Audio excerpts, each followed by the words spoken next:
Hello everyone, आप सभी का स्वागत। तो आज मैं रीजनिंग एबिलिटी में आपसे डिस्कस करने वाला हूँ सिटिंग अरेंजमेंट का टॉपिक। ये टॉपिक आपने सुना होगा और बहुत ही इंटरेस्टिंग पार्ट है। देखिए, सिटिंग अरेंजमेंट नाम भी इंडिकेट कर रहा है कि हमें कुछ अरेंजमेंट करना है और वो अरेंजमेंट सिटिंग के अकॉर्डिंग है। तो ये आपकी लाइफ का पार्ट है और आज के सिनारियो में सबसे ज्यादा क्वेश्चन सिटिंग अरेंजमेंट के आते हैं। तो बहुत इंटरेस्टिंग टॉपिक है। अब सिटिंग अरेंजमेंट क्या होता है, एक्चुअल क्या मीनिंग है उसका, तो इन सारी चीज़ों पे वन बाय वन हम डिस्कशन करने वाले हैं। तो जल्दी से स्टार्ट करते हैं आज का सेशन। आप देख सकते हैं आपके सामने सिटिंग अरेंजमेंट टेस्ट के बारे में बताया जा रहा है, जिसमें मैं डिस्कस करूंगा आपसे about sitting arrangement, how many types of sitting arrangement, how to solve the sitting arrangement questions. तो इन पे वन बाय वन हम लोग काम करने वाले हैं आज की क्लास में। तो जल्दी से स्टार्ट करते हैं। सबसे पहले ये समझते हैं एक्चुअल में सिटिंग अरेंजमेंट है क्या। देखिए, आपके सामने एक इमेज फॉर्म में दिखाया भी गया है कि सिटिंग अरेंजमेंट क्या है, जिसमें एक आपका स्क्वायर टेबल है जिसके चारों तरफ लोग बैठे हुए हैं और एक मीटिंग कर रहे हैं। तो एक्चुअल में रियल लाइफ में देखिए, जो सेटिंग अरेंजमेंट हम पढ़ने जा रहे हैं उसका रियल लाइफ में भी यूज होने वाला है, ये याद रखिएगा। अब इस चैप्टर में है क्या, इसकी एक डेफिनेशन बताई गई। In this section we deal with the question based on the setting arrangement of the person और ऑब्जेक्ट। नोटिस करिए, किसी पर्सन का भी सेटिंग अरेंजमेंट हो सकता है और ऑब्जेक्ट का भी सेटिंग अरेंजमेंट हो सकता है। In this type of question some condition are given on the basis of which candidate are required to arrange the object or person either in a row or in a circular order or in any other geometrical shape। Notice करिए, रो में circle हो सकता है, circle में arrangement हो सकता है, या एनी ज्योमेट्रिकल फिगर। नोटिस करिए, तो रो और सर्कल में तो होता ही होता है, इसके अलावा ज्योमेट्रिकल फिगर में भी हो सकता है सिटिंग अरेंजमेंट, ये याद रखिएगा। नेक्स्ट पार्ट में आते हैं। While making arrangement, it should be noted that all the condition given are the complied with। अब नोटिस करिए, अगर मैं एक आसान से शब्दों में आपको ये समझाऊं कि एक्चुअल में सिटिंग अरेंजमेंट है क्या, तो वो आपको कुछ कंडीशंस देगा। उन कंडीशंस को आपको मैनेज कर कर बनाना होगा। जैसे फॉर एग्जांपल मैंने आपसे कहा कि ए कोई पर्सन है जो बी के राइट में थर्ड है। तो नोटिस करिए, मैंने क्या कहा, बी को बनाया। अब बी के राइट में थर्ड नंबर पर ए को बना दिया। नोटिस करिए, क्योंकि ए एक पर्सन है जो बी के राइट में थर्ड है, तो नेचुरल सी बात है, हमने बी को यहाँ लिया। अब बी के राइट में थर्ड कौन होगा, एक दो तीन। अब नोटिस करिए, कई बार स्टूडेंट बिल्कुल कहता है बिल्कुल ऐसे ही बनाएगा, लेकिन एक चीज बताइए, अगर बी का फेस नॉर्थ है तब तो आप राइट इधर ले लेंगे, लेकिन अगर बी का फेस साउथ होता तो भैया राइट इधर होगा और उस केस में ए यहाँ होगा। नोटिस करिए, तो ऐसा भी हो सकता है और ऐसा भी हो सकता है। बस यही कंडीशन आपको सोचनी है। अब नोटिस कि बी का फेस अगर नॉर्थ है तो नेचुरल सी बात है राइट इधर होगा, और अगर बी का फेस साउथ है तो राइट इधर होगा, याद रखिएगा। तो ए जो है बी के राइट में थर्ड है, ये कंडीशन थी। तो इस कंडीशन के क्या मीनिंग है, इसको ध्यान रखिएगा। अब जैसे एक कंडीशन मैं आपको और बोलता हूँ, अक्सर एग्जाम में पूछी जाती है। अगर एग्जामिनर ने बोला for example C is sitting between the E and F. Notice करिए, सी इज सिटिंग, मैं यहाँ पे लिख भी रहा हूँ, C is sitting between the E and F. अब नोटिस करिए, लोगों ने ई यहाँ पे बनाया और एफ को यहाँ बना दिया। नोटिस करिए, आई होप ये समझ में आता है। नोटिस करिए, C is sitting between the E and F, लेकिन ऐसा भी तो हो सकता है कि एफ पहले हो जाए और ई बाद में हो जाए और बीच में सी हो जाए, ऐसा भी हो सकता है। तो एक्चुअल में सेटिंग अरेंजमेंट क्या है कि जो बात कही जा रही है उसके कितने मीनिंग निकल रहे हैं। अगर ये चीज आपने पकड़ लिया तो क्वेश्चन आपके हाथ में है। जैसे अगर ये बोला गया था ए बी के राइट में थर्ड है, तो आपको ये सेंस लगाना है कि बी का फेस किधर है। नोटिस करिए, तो आपको सेटिंग अरेंजमेंट समझ में आना शुरू हो जाएगा। और जैसे ये लाइन बोली जा रही है कि सी ई और एफ के बीच में है, तो आपको ये सेंस लगाना है कि अगर सी ई और एफ के बीच में है तो एक्चुअल में ई भी पहले हो सकता है और एफ भी पहले हो सकता है। अगर इस तरह से आपका माइंड चलना शुरू हो जाएगा तो एक्चुअल में आप अपनी लाइफ में भी उन चीज़ों को पता लगा पाएंगे। जैसे सिटिंग अरेंजमेंट का क्या यूज है लाइफ में। नोटिस करिए, कोई बात अगर कही जा रही है तो उसके कितने मीनिंग्स हैं। नोटिस करिए, अगर एक बात बोली गई तो उसके क्या अर्थ हैं, उसकी क्या मीनिंग्स हैं, उनको अंडरस्टैंड करके कुछ कंडीशंस हैं, उनको अंडरस्टैंड करके आपको वर्क स्टार्ट करना है अपना। तो लाइफ में भी सिटिंग अरेंजमेंट का बहुत बड़ा यूज है, याद रखिएगा। अब इसको कैसे सॉल्व करते हैं, कितने टाइप्स के हैं और उन टाइप्स पे हमें क्या काम करना है, डिस्कस करने वाले हैं। तो जल्दी से स्टार्ट करते हैं इसका डिस्कशन। जिसपे हम इन सारी चीजों को वन बाय वन डिस्कस करेंगे। तो आई होप यहाँ तक सारी चीजें क्लियर हो गई होंगी। तो जल्दी से आगे नोट करते हैं। अब देखिए रो बेस और कॉलम बेस सेटिंग अरेंजमेंट होता है। रो और कॉलम सेटिंग अरेंजमेंट है, दूसरा सर्कुलर सेटिंग अरेंजमेंट है, तीसरा स्क्वायर सेटिंग अरेंजमेंट है। तो ये तीन तरह से आपके सामने सेटिंग अरेंजमेंट दिया हुआ है। इसके अलावा पजल भी अलग है, नोटिस करिए। अब देखिए पजल और सेटिंग अरेंजमेंट में डिफरेंस क्या है। कई बार स्टूडेंट कहता है सर पजल भी एक टॉपिक है। देखिए पजल और सेटिंग अरेंजमेंट में अंतर क्या है, जहां पर रो सर्किल स्क्वायर बन जाएगा वो सेटिंग अरेंजमेंट कहलाएगा। बहुत आसान से शब्दों में, जहां पे रो सर्किल या स्क्वायर बन जाता है तो वो सेटिंग अरेंजमेंट कहलाता है, और जहां पे नहीं बनेगा वो पजल कहलाएगा। जैसे एग्जांपल के तौर पर नोटिस करिए, जैसे 8 लोग हैं एक सर्किल में बैठे हुए हैं तो वो सेटिंग अरेंजमेंट है। आई होप समझ में आ रहा है। लेकिन 8 लोग एक डेस्टिनेशन पे जा रहे हैं और 3 डिफरेंट कार हैं। अब कुछ लोग कार नंबर 1 में बैठ रहे हैं, कुछ लोग कार नंबर 2 में बैठ रहे हैं, कुछ लोग कार नंबर 3 में बैठ रहे हैं। अब नोटिस करिए ये होगा पजल। कैसे पता, ना यहाँ पे सर्किल बनेगा, ना यहाँ पे रो बनेगा, ना यहाँ पे स्क्वायर बनेगा। यहाँ पर आपको डिसाइड करना है कि कौन सा पर्सन किस कार में बैठकर कौन से डेस्टिनेशन जा रहा है। अब सारी कारें एक ही डेस्टिनेशन जा रही हो ऐसा भी नहीं कहा। नोटिस करिए, तो कंडीशंस दी होंगी, उन कंडीशन के बेसिस पर आपको सॉल्व करना होगा। तो आई होप आपको समझ में आ रहा होगा कि पजल और सेटिंग अरेंजमेंट में डिफरेंस क्या है। तो आगे चलते हैं। सबसे पहले हम लोग रो पे डिस्कशन करेंगे। तो आज की क्लास में हम रो का डिस्कशन करने जा रहे हैं आपके सामने। अब देखिए आपके सामने एक रो का चार्ट आया हुआ है, उसको अगर आप ध्यान से देखें तो कि एक रो है जिसमें साउथ फेसिंग के बारे में बताया गया। साउथ फेसिंग, देखिए आप सभी को पता है नॉर्थ ऊपर होता है, साउथ इधर होता है, ईस्ट इधर होता है, वेस्ट इधर होता है। अब देखिए ये 4 लोग हैं जिनका फेस आप देख रहे हो साउथ में है। ध्यान से देखिएगा, साउथ फेसिंग। तो साउथ फेसिंग में ये चीज ध्यान रखिएगा कि जो आपका राइट है वो लेफ्ट होगा, और जो आपका लेफ्ट है वो राइट होगा, क्योंकि साउथ फेसिंग में पूरा पार्ट चेंज हो जाता है। ये याद रखिएगा। अगर एग्जामिनर आपसे कह रहा है कि all of them are facing south, तो नोटिस करिएगा कि साउथ फेसिंग में आपका लेफ्ट सामने वाले का राइट होगा और आपका राइट सामने वाले का लेफ्ट होगा। ये ध्यान रखिएगा। और वही चीज अगर नॉर्थ वर्ल्ड फेसिंग होती है तो आपका लेफ्ट उनका लेफ्ट मैच कर जाता है, आपका राइट उनका राइट मैच कर जाता है। तो आई होप यहाँ तक सारी सारी चीजें आपको क्लियर हो गई होंगी। चलते हैं इसके अगले पार्ट पर। तो ये नॉर्थ फेसिंग पर या रो वाले पार्ट पर आपका डिस्कशन हो गया। अब रो वाले पार्ट में और एक चीज नोटिस करिएगा, ऐसा भी हो सकता है कि एक सिंगल रो हो। नोटिस करिए, ऐसा भी हो सकता है कि एक सिंगल रो हो जिसमें सारे के सारे लोग नॉर्थ में बैठे हों, 5 लोग हैं, पांचों लोग नॉर्थ में बैठे हों। ऐसा भी हो सकता है कि एक सिंगल रो हो जिसमें 5 लोग हैं और ये पांचों लोग साउथ में बैठे हों। नोटिस करिए, ऐसा भी हो सकता है। और ऐसा भी हो सकता है एक सिंगल रो हो जिसमें कुछ लोग नॉर्थ में हैं और नोटिस करिए कुछ लोग साउथ में हैं। ऐसा भी हो सकता है। तो ये तीनों कंडीशन आपके एग्जाम में पूछी जा चुकी हैं। याद रखिएगा कि कुछ लोग नॉर्थ में, 5 लोग नॉर्थ में, तो सबके सब नॉर्थ होंगे, तो लेफ्ट इधर होगा नेचुरल है, और राइट इधर होगा। ध्यान रखिएगा। ऐसा भी हो सकता है कि सब लोग साउथ में होंगे, तो ये क्या हो जाएगा, राइट हो जाएगा, और ये क्या हो जाएगा, लेफ्ट हो जाएगा। आई होप क्लियर हो रहा है। नोटिस करिए। और अगर कुछ लोग नॉर्थ में हो कुछ लोग साउथ में हैं, तो उस केस में जो पर्सन नॉर्थ में है वो नॉर्थ के अकॉर्डिंग फॉलो करेगा, जो लोग साउथ में है वो साउथ के अकॉर्डिंग फॉलो करेंगे। ये ध्यान रखिएगा। लेकिन एक चीज और नोटिस करिएगा कि ऐसा भी हो सकता है कि डबल रो, एक रो साउथ में देख रही है और एक रो नॉर्थ में देख रही है, ऐसा भी हो सकता है। याद रखिएगा। तो अगर ऐसा हो रहा है तो आमने सामने पैरेलल रो दो बैठी होंगी, जिनमें 4-4 लोग या 3-3 लोग या 5-5 लोग आमने सामने बैठे हुए हैं, और वो लोग नॉर्थ साउथ फेसिंग पर हो। और नॉर्थ साउथ फेसिंग भी हो सकती है और ईस्ट वेस्ट फेसिंग भी हो सकती है। तो किस तरह से रो वाला क्वेश्चन आएगा ये बिल्कुल नहीं कहा जा सकता, लेकिन इसके डिफरेंट डिफरेंट टाइप्स हैं जिसपे हम लोग काम करेंगे। तो जल्दी से स्टार्ट करते हैं। पहला क्वेश्चन जो रो बेस होने जा रहा है। तो पहला कैटेगरी हमने आज की क्लास में स्टार्ट कर रहे हैं, जिसमें सिटिंग अरेंजमेंट का रो बेस सेक्शन हम आज की क्लास में डिस्कस करेंगे। तो जल्दी से स्टार्ट करते हैं कि पहला क्वेश्चन आपके स्क्रीन पर आ चुका है। अब बहुत ध्यान से देखिएगा क्वेश्चन क्या कह रहा है। देखिए क्वेश्चन पहले रीड करिए। क्वेश्चन क्या कह रहा है, a group of friends A B C D E are sitting in a row. Notice करिए 5 लोग हैं जो एक रो में बैठे हुए हैं। अब नोटिस कर, कहीं पर ये लिखा हुआ है कि इनका फेस नॉर्थ में है कि साउथ में है।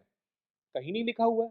तो नोटिस करिए, जब क्वेश्चन में कुछ ना लिखा हो तो हम बाय डिफॉल्ट उनको नॉर्थ में कंसीडर करते हैं। याद रखिएगा, अगर क्वेश्चन में कुछ नहीं लिखा है तो हम उनको बाय डिफॉल्ट नॉर्थ में कंसीडर कर कर बनाएंगे। तो अब इस क्वेश्चन में हम नॉर्थ कंसीडरेशन देंगे। हम मान के चलेंगे सबके सब नॉर्थ में, तो एक रो हम बनाएंगे जिसमें 5 लोग होंगे और ये पांचों के पांचों नॉर्थ में फेस कर रखा होगा इन्होंने। तो नॉर्थ फेसिंग पर 5 लोगों की रो बना दी मैंने। अब जैसा क्वेश्चन मुझसे कह रहा है मैं उसके अकॉर्डिंग सेक्शन को बढ़ाऊंगा। पहली लाइन मुझसे कहा जा रहा है D sit immediate right of B. अब देखिए बी कहां पर है ये आपको पता है? नहीं पता तो आप इस लाइन को रफ में लिखेंगे। रफ में लिखेंगे बी के राइट में, वो भी तुरंत राइट में कौन है? डी है। तो बी के तुरंत राइट में डी है, मैंने बना लिया। नोटिस करिए, बी को पहले बनाएंगे और उसके तुरंत राइट में डी होगा। अब ये बी और डी हमारे रो में कहां पर आएगा ये अभी हमें नहीं पता, तो कोई बात नहीं, हमने रफ में लिख लिया, मेन डायग्राम में नहीं लिख पाएंगे, कोई दिक्कत नहीं। आगे बढ़ते हैं, नेक्स्ट लाइन को रीड करते हैं। नेक्स्ट लाइन कह रही है सी इमीडिएटली लेफ्ट ऑफ ई। अब नोटिस करिए सी ई के तुरंत लेफ्ट में, तो इस लाइन को भी हम मेन डायग्राम में तो बना नहीं पाएंगे, लेकिन नोटिस करिए ये एक वर्ड यूज करा है and, sit at one and. देखिए एंड जो है वो नोटिस करिएगा, एंड के बाद वाला सेंटेंस हमेशा सी के लिए आ रहा है, क्योंकि एंड कभी भी बगल वाले को नहीं बताता। तो ये किसको बता रहा है? सी को बता रहा है। ये कहना चाहता है कि जो सी वाला पर्सन है वो अंतिम छोर पर है। अब नोटिस करिए सी या तो यहां होगा या तो सी यहां पर होगा, ध्यान रखिएगा। और जहां पर भी सी होगा, नोटिस करिए सी या तो यहां हो सकता है या तो सी यहां पर हो सकता है। और जहां भी सी होगा वो पर्सन ई के लेफ्ट में, तुरंत लेफ्ट में, ई के तुरंत लेफ्ट में। अब नोटिस करिए अगर मैंने सी को यहां बनाया तो मैं ई के तुरंत लेफ्ट में सी बना पाऊंगा? नहीं बना पाऊंगा। तो नेचुरल सी बात है कि मुझे ई को यहां रखना पड़ेगा और ई के तुरंत लेफ्ट में कौन है? सी है, तो सी यहां पर हो जाएगा और यहां से मुझे सी हटा दूंगा। तो देखिए सी हमारा फिक्स हो गया। क्वेश्चन मुझसे क्या रहा है? C immediate to the left of E, C sits immediate to the left of E, that means E यहां और ई के तुरंत लेफ्ट में सी। और फिर एंड लगा है जो सी की बात कर रहा था, C is at one end, end मतलब लास्ट में। तो यहाँ पर भी एंड होता है, ये भी एंड होता है, तो नेचुरल सी बात है सी यहाँ पे क्यों नहीं हो पाया? क्योंकि इसके जस्ट बाद में ई नहीं बैठ सकता। तो आई होप ये समझ में आया। आगे बढ़ते हैं, नेक्स्ट लाइन पे मूव करते हैं। नोटिस करिए अगली लाइन क्या कह रही है, if A is not sitting either and.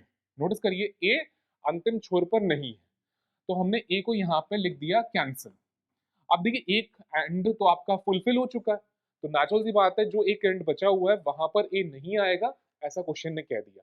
अब लास्ट लाइन बचा हुआ है, then which of the these friend are sitting both ends. अब देखिए क्वेश्चन ने पूछा कि आपको बताना है कि कौन से दो दोस्त अंतिम छोर पर बैठे हैं, एंड पर बैठे हैं। तो यहाँ पर तो सी बैठा है, अब यहाँ पे कौन बैठा है ये आपको पता लगाना है।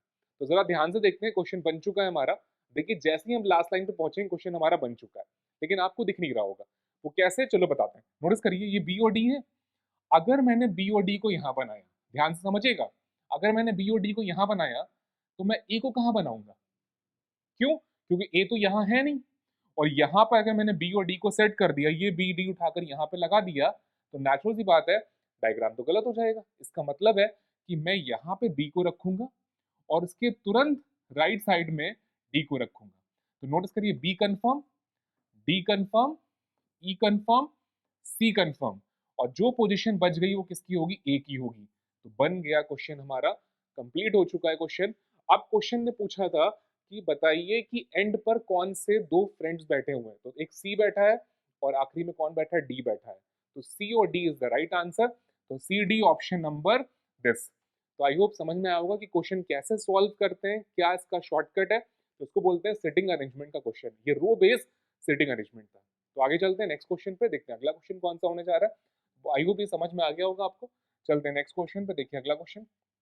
अब देखिए अगला क्वेश्चन आपके सामने, और इस बार नोटिस करिए 5 गर्ल्स हैं, उनका नाम दे रखा है sitting in a row facing south. अब देखिए इस बार बाकायदा मेंशन कर दिया एग्जामिनर ने कि 5 लोग हैं साउथ में। तो देखिए अब अगर मेंशन है तब आप नॉर्थ कंसीडर नहीं कर सकते। पिछले वाले क्वेश्चन में जब कुछ नहीं मेंशन था तो हमने बाय डिफॉल्ट नॉर्थ में लेकर सॉल्व करा था, याद रखिएगा। लेकिन जब यहाँ पे मेंशन है कि सब के सब साउथ में है, तो हमें साउथ के अकॉर्डिंग ही डायग्राम ड्रॉ करना पड़ेगा। देखिए 5 लोग हैं और पांचों की पांचों गर्ल्स साउथ में फेस कर रखा है, तो साउथ फेसिंग हो गई।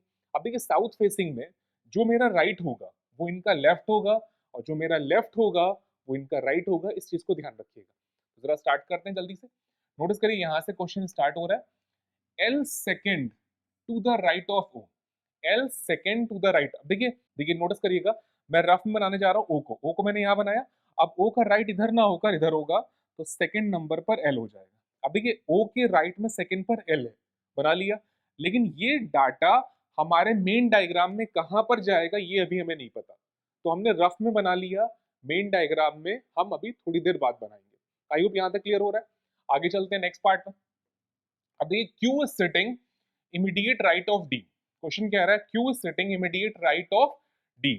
डी के नोटिस करिए साउथ फेसिंग है डी का, क्योंकि जितने भी लोग हैं सबका साउथ फेसिंग है, तो डी का तुरंत राइट इधर नहीं होगा, इधर होगा। तो यहां पर क्यू आएगा। नोटिस करिए क्योंकि क्वेश्चन कह रहा है डी के तुरंत राइट में क्यू है, तो डी का तुरंत राइट क्यू है। तो नोटिस करिए डाटा नंबर 1 हम मेन डायग्राम में नहीं बना सकते, डाटा नंबर 2 मेन डायग्राम में नहीं बना सकते, तो हमने रफ में लिख रखा है, ये रफ है हमारा। तो डी के तुरंत राइट में, अब कई बार स्टूडेंट कहेगा सर ये तो लेफ्ट है। नोटिस करिए जब डी का फेस साउथ होगा तो भैया ये राइट नहीं होगा, बिल्कुल राइट होगा। तो नोटिस करिए डी के तुरंत राइट में कौन है, क्यू है, ऐसा क्वेश्चन ने मुझसे कहा। आगे मूव करते हैं। Two girls are sitting between the Q और एन। अब नोटिस करिए क्यू और एन के बीच में दो गर्ल्स हैं। अब यहीं से क्वेश्चन मार्क क्रिएट होता है कि क्यू और एन के बीच में, मैं यहां लिख देता हूं। नोटिस करिए मैं यहाँ पे बना दे रहा हूँ क्यू, दो का गैप लेकर एन। लेकिन नोटिस करिए कोई कंपल्शन है क्यू पहले हो, ऐसा भी तो हो सकता है क्यू यहाँ पर हो और एन यहाँ पर हो। देखिए मैंने आपको स्टार्टिंग में बताया था, अगर लाइन का अर्थ आपने पकड़ लिया तो क्वेश्चन आपके हाथ में। क्वेश्चन ने कहा two girls are sitting between the Q और एन, तो क्यू और एन के बीच में दो होंगी गर्ल्स। अब क्यू पहले होगा कि बाद में होगा, ऐसा तो क्वेश्चन ने कुछ बोला ही नहीं। तो नोटिस करिए हमारे पास दो पॉसिबिलिटी है, या तो क्यू पहले होगा या तो क्यू बाद में होगा। अब जरा देखते हैं ध्यान से, क्यू को मैं पहले एक डायग्राम में मैं क्या करूँ, क्यू को पहले रख लेता हूँ। तो मैं थोड़ा सा स्पेस बना रहा हूँ अपने लिए, बहुत ध्यान से देखिएगा क्वेश्चन में कि मैं एक काम ही करने जा रहा हूँ। मैं क्यू को पहले रख रहा हूँ, दो का गैप लेकर एन को बना रहा हूँ, और एक डायग्राम में एन को पहले रख रहा हूँ, दो का गैप लेकर क्यू को बाद में बना रहा हूँ। नोटिस करिए जब भी सिटिंग अरेंजमेंट में आप फंस रहे हो, अब देखिए क्वेश्चन यहाँ पे खत्म हो चुका है, यहाँ पे क्वेश्चन खत्म हो चुका है, लेकिन हमारा डायग्राम बना ही नहीं। तो दैट मीन्स कि अभी भी हमारा डायग्राम नहीं बन रहा। तो हम करेंगे क्या, दो पॉसिबिलिटीज पे दो डायग्राम को ब्रेक कर देंगे। ये शॉर्टकट होता है सेटिंग अरेंजमेंट को सॉल्व करने का। तो आई होप हमने क्या करा, इस लाइन का यूटिलाइजेशन हमने कर लिया और दो पार्ट में हमने ब्रेक कर दिया। अब नोटिस करिए क्यू के इस साइड में डी आ रहा है, तो हम यहाँ पे डी बना लेंगे एक डायग्राम में, अच्छी बात है। क्यू के इस साइड में डी आ रहा है तो डी यहाँ पर हो जाएगा। अब नोटिस करिए एक पर्सन, दो पर्सन, तीन पर्सन, चार पर्सन, पांच पर्सन। नीचे वाले डायग्राम में हमारे पांचों पर्सन आ चुके हैं। अब जरा ऊपर वाले डायग्राम में देखते हैं, एक पर्सन, दो, तीन, चार। ऊपर वाले डायग्राम में एक पर्सन अभी मिसिंग है। नोटिस करिए तो नीचे वाले डायग्राम में लगभग बन चुका है, लेकिन ऊपर वाला मिसिंग है अभी। अब बहुत ध्यान से देखिएगा, देखिए एल है, एल के इस साइड में ओ आ रहा है। तो नोटिस करिए अगर मैं एल को यहां बनाऊं तो क्या मैं ओ को बना पाऊंगा, नहीं बना पाऊंगा। क्यों, क्योंकि एल और ओ के बीच में एक का गैप है, जैसा क्वेश्चन ने कहा था। तो ये लाइन हम सेकंड वाले डायग्राम में नहीं बना सकते, इसकी वजह से ये डायग्राम हो गया गलत। अब देखिए ये डायग्राम क्यों गलत हुआ, क्योंकि एल का एक का गैप लेकर ओ आना है, और एल और ओ को मैं सेकंड वाले डायग्राम में बना ही नहीं पाऊंगा, तो गलत हो गया, कोई बात नहीं। अब जरा ऊपर डायग्राम में आते हैं। नोटिस करिए अगर मैं एल और ओ को यहाँ रखूंगा तो बीच में एक का गैप देना पड़ेगा, और नंबर ऑफ पर्सन ज्यादा हो जाएंगे। नोटिस करिए क्योंकि हमारे पास नंबर ऑफ पर्सन कितने हैं, सिर्फ 5 है। तो नेचुरल सी बात है कि यहाँ पे तो मैं एल और ओ को नहीं रख सकता, कोई दिक्कत नहीं। अब देखिए अगर ये जो ब्लैंक है यहाँ पे मैं एल को रखता हूँ, तो एक का गैप लेकर यहाँ पे कौन आएगा, ओ आ जाएगा, और डायग्राम बन गया। देखिए बन गया, देखिए क्यू है, फिर डी है, फिर एल है, फिर एन है, फिर ओ है, बन गया ना। और पांच ही लोग हैं, सबके सब साउथ में है, क्वेश्चन डायग्राम बन चुका है। तो फर्स्ट वाला डायग्राम हमारा सही हो गया और सेकंड वाला पार्ट गलत हो गया। तो नोटिस करिए इसी तरह से सेटिंग अरेंजमेंट को सॉल्व करा जाता है, कि बहुत आसान सा पैटर्न है। लेकिन हाँ, जब भी आप फंसेंगे तो वहां पर आपको 2 डायग्राम में ब्रेक कर लेना चाहिए। ध्यान रखिएगा, हमने 2 डायग्राम में ब्रेक करा, एक डायग्राम आपका खत्म हो गया, एक डायग्राम बचा हुआ है, तो वही आपका सही है। अब जरा देखते हैं क्वेश्चन में पूछा गया, how many girls are sitting to the right of D. D के राइट में, अब नोटिस करिए डी का राइट इधर होता है या इधर होता है, नोटिस करिएगा डी का राइट इस साइड होगा, नेचुरल सी बात है क्योंकि डी का फेस साउथ है, तो डी का राइट इधर होगा, तो डी के राइट में कितनी गर्ल्स हैं, ओनली 1, तो आंसर क्या आएगा, 1 is the right answer. I hope समझ में आया होगा। देखिए बहुत बढ़िया क्वेश्चन था। अब देखिए अगर आपने मैक्सिमम लोगों ने डायग्राम तो बना लिया होगा सही, लेकिन क्वेश्चन ने जो पूछा है कि डी के राइट में कितनी गर्ल्स हैं, तो देखिए डी के राइट इधर मत ले लीजिएगा क्योंकि इनका फेस साउथ फेसिंग है, और साउथ फेसिंग में डी का राइट इधर होगा, तो डी के राइट में केवल एक लड़की है जिसका नाम है क्यू, याद रखिए, और डी के लेफ्ट में कितने लोग हैं, तो आंसर आएगा 3 जिसका नाम है L N O. I hope clear हो गया। चलते हैं नेक्स्ट क्वेश्चन पे, देखते हैं अगला क्वेश्चन कौन सा होने जा रहा है। अब देखिए नेक्स्ट क्वेश्चन भी आपके स्क्रीन पर आ चुका है। ज्यादातर एग्जाम्स में 5 क्वेश्चन दिए जाते हैं, लेकिन ऐसा कोई कंपल्शन नहीं 5 हो, 6 भी हो सकते हैं, 7 भी हो सकते हैं, 8 भी हो सकते हैं रो में, ये ध्यान रखिएगा। अभी मैं आपको स्टार्टिंग में बहुत इजी करा रहा हूँ, धीमे धीमे हम लोग टफ भी करेंगे, याद रखिएगा। तो जरा ध्यान से देखते हैं इस बार क्या कह रहा है। 5 गर्ल्स हैं, Ashi, Vinita, Laila, Diksha and Isha, read the magazine. अच्छी बात है, ये लोग मैगजीन पढ़ रहे हैं। तो देखिए 5 लोग हैं, हमने 5 के बारे में इंडिकेट कर दिया।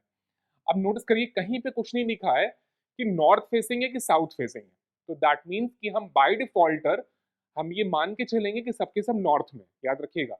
जब क्वेश्चन में ना दिया हो तो हम बाय डिफॉल्टर एज्यूम करके चलते हैं कि नॉर्थ फेसिंग है, लेकिन एक चीज ध्यान रखिएगा, कई बार ऐसा भी होता है कि आपने बाय डिफॉल्टर एज्यूम करा नॉर्थ फेसिंग है, और नॉर्थ फेसिंग में अज्यूम करने के बाद जब आप क्वेश्चन बना रहे हैं तो क्वेश्चन बन ही नहीं रहा है, तो इसका मतलब है कि उसमें कुछ लोग नॉर्थ में हैं, कुछ लोग साउथ में, ऐसा भी हो सकता है। लेकिन ये बहुत टफ हो जाएगा, अभी हम लोग धीमे धीमे चीज़ों को आगे इंक्रीज करेंगे, तो ऐसा क्वेश्चन भी मैं आपको कराऊंगा। ज़्यादातर एग्जाम्स में जब कुछ लोग नॉर्थ में फेस कर रखा है, कुछ लोगों ने साउथ में फेस कर रखा है, वो चीज़ एग्जामिनर क्वेश्चन की स्टार्टिंग में मेंशन कर देता है, तो स्टार्टिंग में ही मेंशन हो जाएगा कि कुछ लोग नॉर्थ में, कुछ लोग साउथ में। और अगर ऐसा कुछ भी मेंशन नहीं है तो आप बाय डिफॉल्टर सबको नॉर्थ मान के सॉल्व कर सकते हैं, याद रखिएगा। तो जरा स्टार्ट करते हैं। देखिए क्वेश्चन कह रहा है, the one who read first gives to the Laila. Notice करिए इस लाइन का मीनिंग बहुत बढ़िया है, नोटिस करिए, जिसने सबसे पहले मैगजीन को पढ़ा उसने मैगजीन को लैला को दे दिया, तो मैं यहाँ पे लिख लेता हूँ एल। तो जो पर्सन सबसे पहले मैगजीन पढ़ रहा है उसने अपनी मैगजीन को हैंड ओवर कर दिया लैला को, दैट मीन्स कि सेकंड नंबर पर लैला कंफर्म आएंगी, ये डैम श्योर है। जो मैगजीन रीड कर रही है वो सेकंड नंबर पर है। अब नेक्स्ट पे आते हैं। नेक्स्ट क्या आ रहा है, the one who read last had taken from the आशी। जो लास्ट में मैगजीन पढ़ रहा है उसने मैगजीन को आशी से लिया है। देखिए फिर से पढ़िए, the one who read last had taken from आशी, तो उसने आशी से मैगजीन लिया है जो लास्ट में रीड कर रहा है। अब लास्ट में कौन रीड कर रहा है ये नहीं बताया, लेकिन जो भी पर्सन लास्ट में रीड कर रहा है उसने आशी से मैगजीन ले ली, अच्छी बात है। तो आशी ने सेकंड लास्ट पोजीशन पर अपनी मैगजीन को पढ़ा है। आई होप समझ में आया। नेक्स्ट में मूव करते हैं। अगली लाइन कह रहा है, ईशा वॉज नॉट फर्स्ट और लास्ट। अब देखिए ईशा ना ही फर्स्ट आएगी ना ही लास्ट आएगी, तो मैंने ईशा को फर्स्ट और लास्ट पे लगा दिया क्रॉस, लेकिन इसकी जरूरत नहीं थी। नोटिस करिए क्यों। देखिए अगर ईशा यहाँ नहीं आएगी, ईशा यहाँ नहीं आएगी, तो नेचुरल सी बात है ईशा यहीं पे रीड करेंगी, और कोई ऑप्शन बचे ही नहीं मेरे पास, ये 5 ही लोग हैं, नेचुरल है। तो नोटिस करिए ईशा फर्स्ट और लास्ट में नहीं है, दैट मीन्स की मिडिल में है ईशा। आई होप क्लियर हो गया। नेक्स्ट लाइन पर आते हैं। नेक्स्ट देखते हैं, there are 2 reader between the Vinita and Ashi. अब देखिए आशी को मैं फिक्स कर चुका हूँ, तो 2 रीडर का गैप लेकर मैं यहाँ पे बना दूंगा विनीता, बी लिख लिया मैंने, काफी है बी। अब नोटिस करिए एक पर्सन जो बचा होगा वो यहाँ पर आएगा, वो कौन बचा है, दीक्षा, तो हम दीक्षा को यहाँ रख लेते हैं। अब देखिए विनीता, लैला, ईशा, आशी और दीक्षा बन चुके हैं डायग्राम। अब देखिए पर्सन हम लोगों ने फिक्स कर दिया, तो सबसे पहले मैगजीन कौन रीड करता है, सबसे लास्ट में मैगजीन कौन रीड करता है, क्वेश्चन बन चुका है। अब जरा देखते हैं क्वेश्चन ने पूछा क्या था, who read the magazine first, तो आंसर आएगा Vinita read the magazine first. तो आई होप क्लियर हो गया, बहुत ईजी है। देखिए क्वेश्चन बहुत ईजी है, बस आपको समझना है और सॉल्व करना है। तो जल्दी से देखते हैं नेक्स्ट क्वेश्चन, अगला क्वेश्चन कौन सा होने जा रहा है। बहुत ध्यान से देखिएगा। चलिए नेक्स्ट क्वेश्चन आपकी स्क्रीन पर आ चुका है, तो बहुत ध्यान से देखिएगा। क्वेश्चन स्टार्ट करते हैं हम लोग। देखिए इस बार कितने मेंबर हैं? 6 मेंबर्स हैं, 6 फ्रेंड्स हैं जिनका नाम है ABCDEF।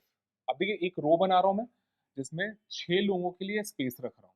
अब जैसा क्वेश्चन कहेगा उसके अकॉर्डिंग हम क्वेश्चन ड्रॉ करेंगे।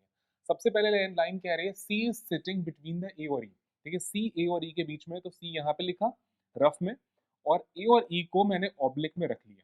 ए और ई को ऑब्लिक में। आगे चलते हैं, नेक्स्ट लाइन मूव करते हैं।